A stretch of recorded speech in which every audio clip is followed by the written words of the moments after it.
Olá pessoal, tudo bem com vocês? Espero que sim. Eu me chamo Laura, sou professora do Instituto Federal do Piauí e vou trabalhar juntamente com o professor Fernando na disciplina de Física. E na aula de hoje nós vamos tratar a respeito da Lei de Ohm generalizada. Espero que vocês gostem da aula e consigam compreender o conteúdo. Vamos lá?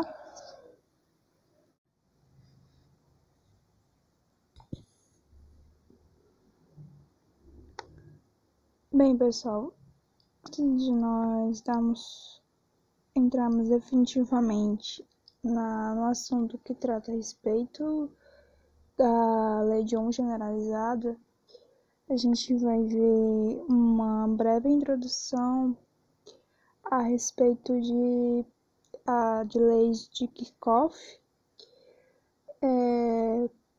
também conhecida como Lei dos Nós.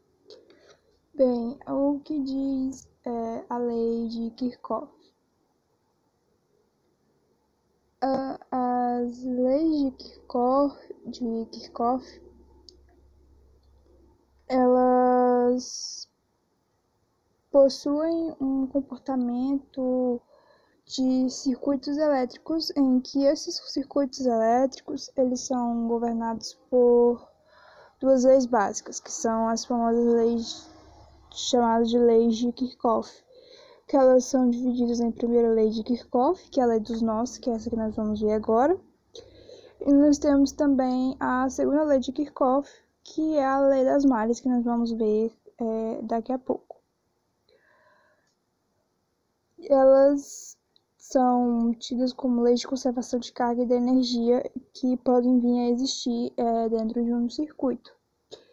E através dela também nós pode-se também estabelecer relações desde entre tensões e também entre correntes.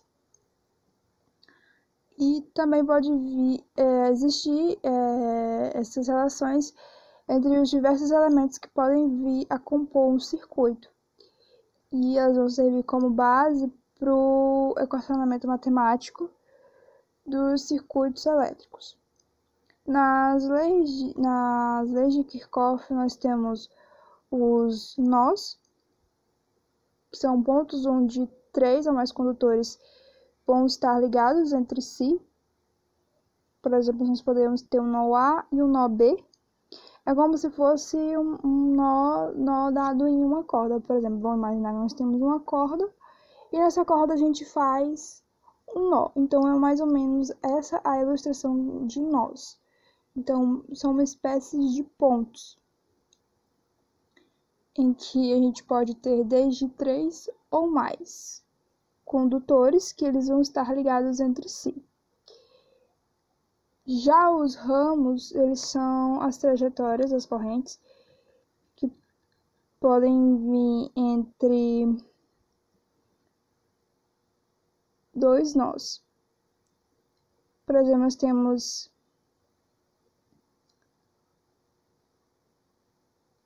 que pode vir entre 2 nós, perdão. Já a segunda lei de Kirchhoff, que é tida como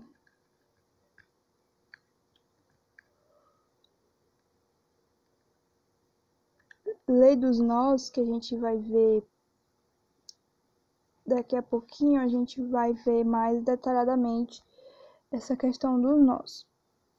E nós temos também outro componente, que além dos nós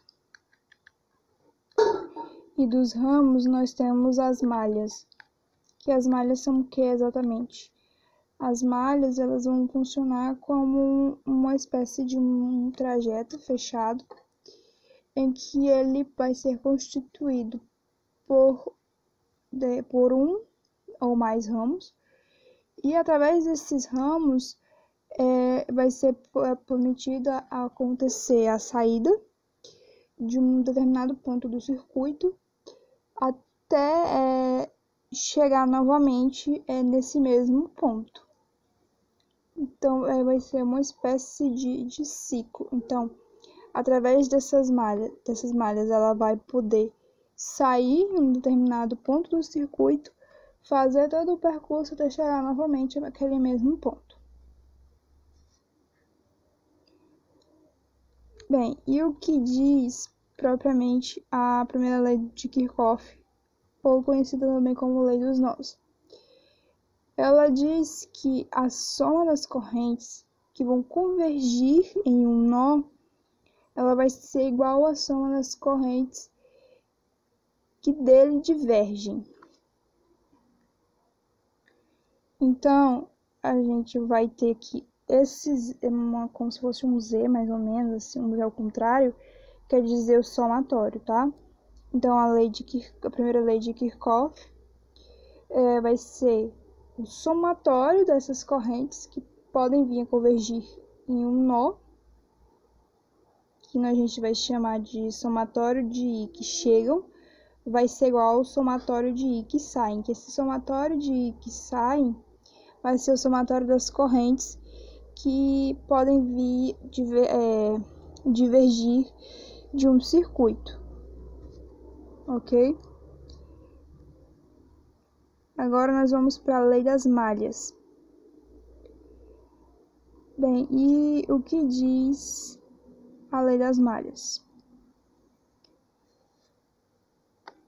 A lei das malhas, que é a segunda lei de Kirchhoff,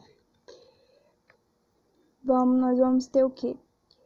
A soma dessas elevações de potencial que vão vir ao longo de um percurso fechado, que a gente lembra de percurso, a gente falou anteriormente, que foi com relação às malhas, que a gente viu agora há pouco, vai ser igual ao somatório das quedas de potencial do mesmo percurso fechado. E essas quedas de potencial, em que elas vão ter um sentido de percurso desse terminal do positivo para o negativo, elas vão ser positivas ao longo desse percurso, e as elevações desse potencial que vão ter um sentido no percurso que elas vão ter durante o terminal do negativo para o positivo. Então, as quedas de potencial vão ter um sentido de percurso do terminal do positivo para o negativo. Agora, as elevações de potencial vão ter um percurso do sentido negativo para o positivo. Essas elevações de potencial, elas vão ser negativas. E a lei dessas tensões de Kirchhoff, ela vai estabelecer que esse somatório dessas tensões em um determinado percurso fechado, ela vai ser nula, ou seja, vai ser igual a zero. Então, eu tenho aqui esquematizada matematicamente, em que o somatório da minha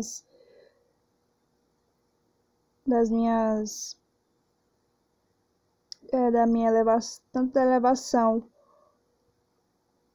como das quedas de potencial, vai ser o somatório de U geradores mais o somatório de U receptores mais o somatório de U resistores, que vai ser igual a zero. E quem é gerador, quem é receptor e quem é resistor? Nós temos os geradores aqui nesse esquema do circuito, em que os geradores vão ser o E1 e o E4. Então, a gente observa que o E1 aqui vai ser um gerador e o E4 vai ser outro. O E2 e o E3 vão ser os receptores. E2 e E3 vão ser os receptores e R vai ser os resistores. Nós temos resistor 1, resistor 2 e o resistor 3. Certo?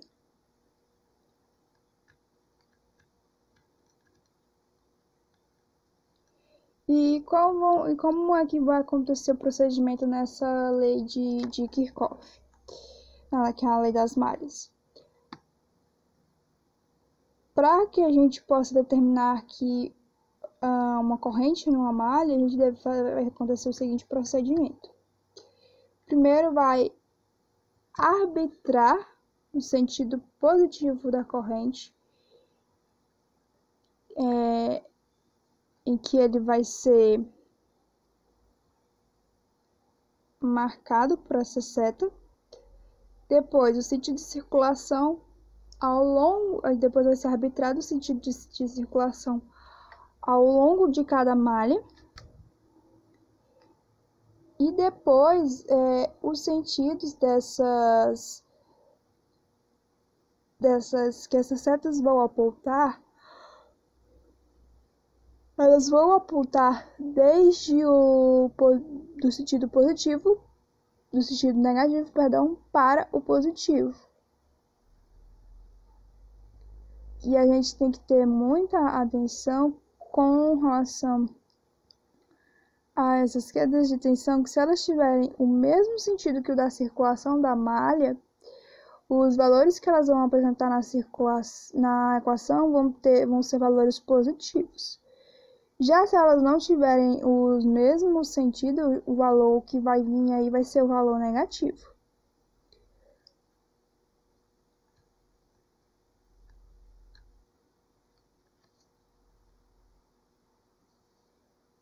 Então, a gente vai adotar o menos, sinal negativo para os geradores e o sinal positivo para os receptores.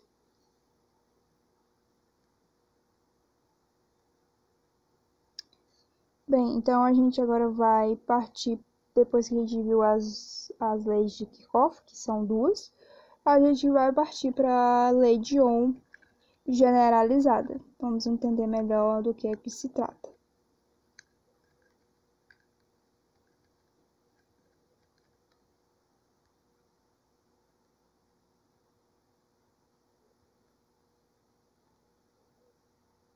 Passei demais, só um minutinho.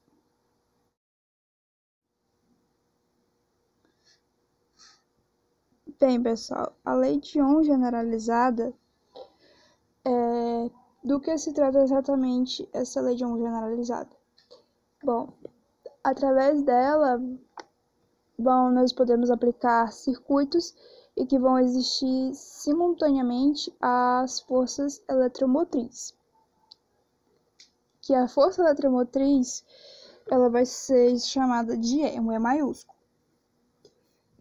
Já as forças contra-eletromotriz, em que elas vão ser o E com um apóstrofozinho do lado, que vai ser tipo uma espécie de aspas, só que no sentido contrário.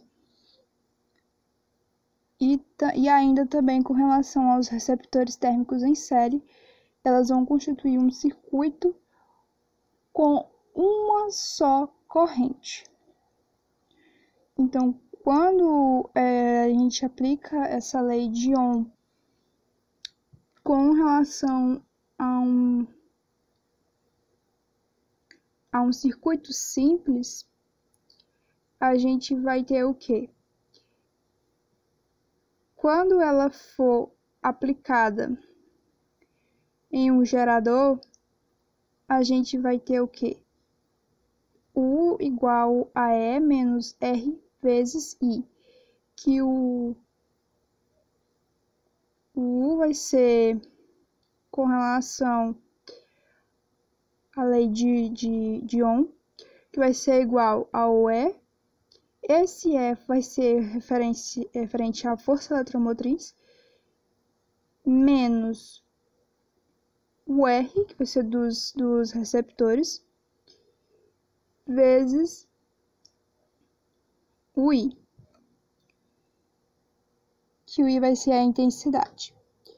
Já a lei de Ohm, quando ela for aplicada a um receptor, eu vou ter a lei de Ohm vai ser igual às forças contra-eletromotriz mais o R, que vai ser os receptores, com o somatório dos receptores,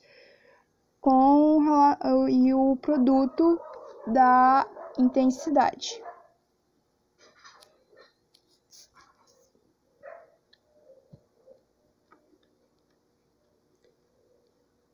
Então, as leis de Ohm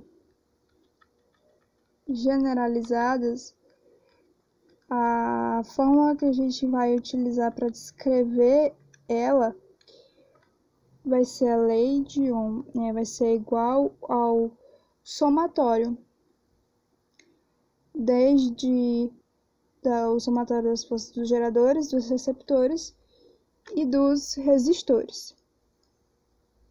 Então, a fórmula matemática vai ser essa daqui para delimitar a lei de Ohm generalizada. A lei de Ohm generalizada é igual ao somatório da lei de Ohm dos geradores, mais dos receptores, mais dos resistores.